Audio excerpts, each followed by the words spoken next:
Hello friends. तो आज इस वीडियो में मैं आपके लिए लेके आया हूँ फाइनेंशियल मैनेजमेंट के कुछ इंपॉर्टेंट क्वेश्चंस।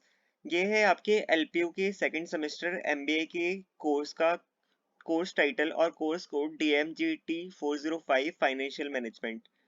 अगर मैं क्वेश्चन पेपर की बात करूँ या एग्जाम पैटर्न की बात करूँ तो इसका जो एग्जाम होता है आपका वो होता है 80 मार्क्स का और 3 आवर्स का इसका टाइम ड्यूरेशन होता है। तो ये मैंने एलपीयू की साइट से डाउनलोड करे है प्रीवियस ईयर क्वेश्चन पेपर्स। आप भी अगर इनको करके जाओगे अच्छी तरीके से तो आपके भी बहुत अच्छे स्कोर आए, आप बहुत अच्छा स्कोर कर सकते हैं। अगर मैं इसमें क्वेश्चन लेवल की बात करूँ तो इसके अंदर पार्ट ए जो होता है उसके अंदर आपके पास 10 क्वेश्चन होते हैं 2-2 मार्क्स के, जो कि आपके लिए कंपलसरी होते हैं करने।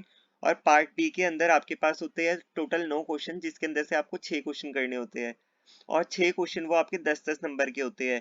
तो अगर मैं क्वेश्चन के लेवल की बात करूँ तो आप यहाँ पे चेक कर सकते हैं कि किस टाइप के क्वेश्चंस आपके पास आए हुए हैं।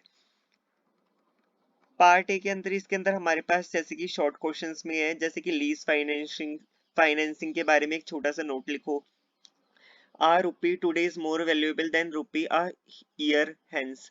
मतलब कि जो आज 1 रुपए की वैल्यू है वो आज से 1 साल बाद बहुत कम होगी, इसको जस्टिफाई करो। ईवीए क्या होता है इसके ऊपर शॉर्ट नोट लिखो। मेरिट्स क्या होते हैं प्रेफरेंस शेयर के और कंपनी के व्यू से। और फैक्टर्स बताओ इफेक्ट को जो कैपिटल बजटिंग डिसीजन को इफेक्ट करते हैं। कॉमर्शियल पेपर के ऊपर एक छोटा सा नोट लिखो।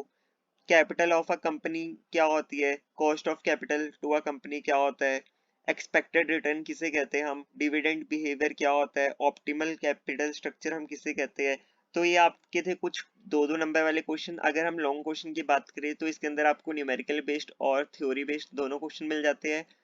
जैसे न्यूमेरिकल क्वेश्चन तो आप ऊपर देख ही सकते हैं, जैसे कि अगर आप सेव करते हो 2,000 रुपये 5 साल के लिए और 3,000 रुपये आप सेव करते हो 10 सालों के लिए, जो सेविंग एक्यूमुलेट होगा 15 साल के बाद उस पे रेट ऑफ इंटरेस्ट अगर 10% है तो आपको इसके अंदर क्या करना है, सेविंग एक्यूमुलेट बताना है कि 15 सालों बाद क्या होगा अगर इंटरेस्ट आपका 10% है।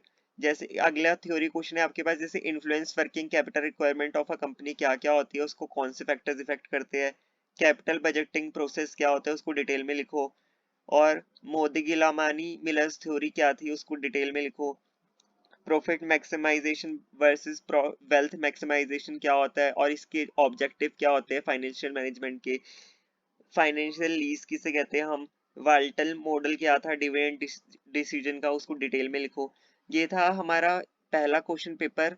अगर मैं अगले क्वेश्चन पेपर की बात करूँ तो आप उसके अंदर चेक कर सकते हैं कि कौन कौन से क्वेश्चन आपके रिपीट हुए हैं कौन कौन से नहीं हुए।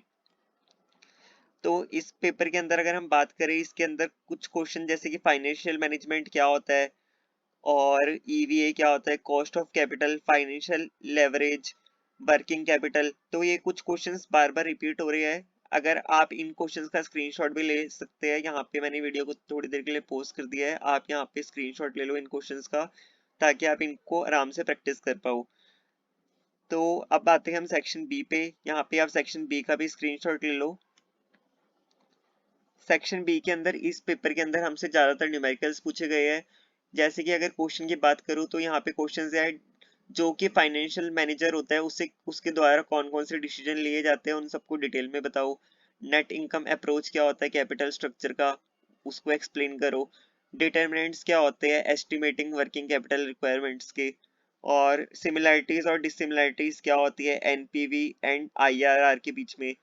तो ये कुछ आपके इंपॉर्टेंट क्वेश्चंस है, आप इनको अगर स्क्रीनशॉट लेके प्रैक्टिस करोगे तो आपका बहुत फायदा होगा। अगर आप कोई भी प्रीवियस ईयर के 2 या 3 पेपर भी करके जाओगे अपने एग्जाम में तो आप बहुत अच्छा स्कोर कर सकते हैं। अगर आप चाहते हैं कि मैं आपके लिए इन वीडियोस के इन क्वेश्चंस के आंसर लेके आऊँ तो आप मेरे चैनल पे सब्सक्राइब कर सकते हैं और मुझे कमेंट सेक्शन में बता सकते हैं आपको किस क्वेश्चन का आंसर चाहिए। और आगे ऐसी ही इंफॉर्मेटिव वीडियोस के लिए आप अपने प्रीवियस ईयर क्वेश्चन के लिए मेरे चैनल को सब्सक्राइब करिए और अपने दोस्तों में ज़्यादा से ज़्यादा शेयर करिए ताकि आपको एलपीओ और सारे important updates time to time मिलते रहे। अगर हम नेक्स्ट पेपर की बात करें तो यहाँ पे आप पढ़ देख सकते हैं फाइनेंशियल मैनेजमेंट। फाइनेंशियल मैनेजमेंट के goals, current assets, value added economic क्या होती है, प्रोडक्शन साइकिल के इफेक्ट क्या होते हैं वर्किंग कैपिटल के ऊपर, फ्लोटेशन कॉस्ट किसे कहते हैं, फाइनेंशियल लेवरेज क्या होता है, कॉस्ट ऑफ कैपिटल क्या होते हैं। तो यहाँ पे कुछ क्वेश्चंस आपके बहुत ही स्ट्रेट फॉरवर्ड पूछे गए हैं आपसे। अगर आपने अपनी पीसीपी क्लासेस अच्छी तरीके से लगाई है तो आपको इन क्वेश्चंस को करने में बिल्कुल प्रॉब्लम नहीं आएगी। लेकिन अगर आप फिर भी चाहते हैं कि आपको इन क्वेश्चंस के आंसर चाहिए तो मुझे कमेंट सेक्शन में बता सकते हैं। जैसे कि इसके अंदर लॉन्ग क्वेश्चन में आपके पास वर्किंग कैपिटल क्या होता है, लिवरेज, डिटर्मिनेंट्स, ये कुछ क्वेश्चंस है जो आपसे बार बार पूछे गए हैं। अगर आप इन क्वेश्चंस की अच्छी तरीके से प्रैक्टिस कर लेते हैं तो आपके फाइनल एग्जाम्स में आपके लिए बहुत अच्छा होगा। तो यहाँ पे मैं आपको 2 क्वेश्चन पेपर और दिखा देता हूँ लास्ट टू लास्ट ईयर के। यहाँ से भी आप इनका स्क्रीनशॉट लेके आप इनकी प्रैक्टिस कर सकते हैं। ये लो सेक्शन ए का, आप इनका स्क्रीनशॉट ले लो। अब हम चलते हैं सेक्शन बी की ओर। ये सेक्शन बी का भी आप स्क्रीनशॉट ले सकते हो।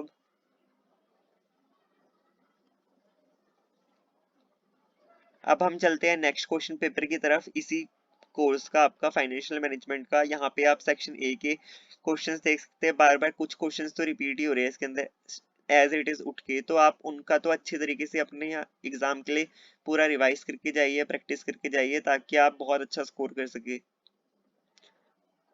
बाकी मैंने एग्जाम सेंटर्स की और बाकी सारी वीडियोस भी चैनल के अंदर पोस्ट करी है, आप वहां पे जाके उन वीडियोस को देख सकते हैं।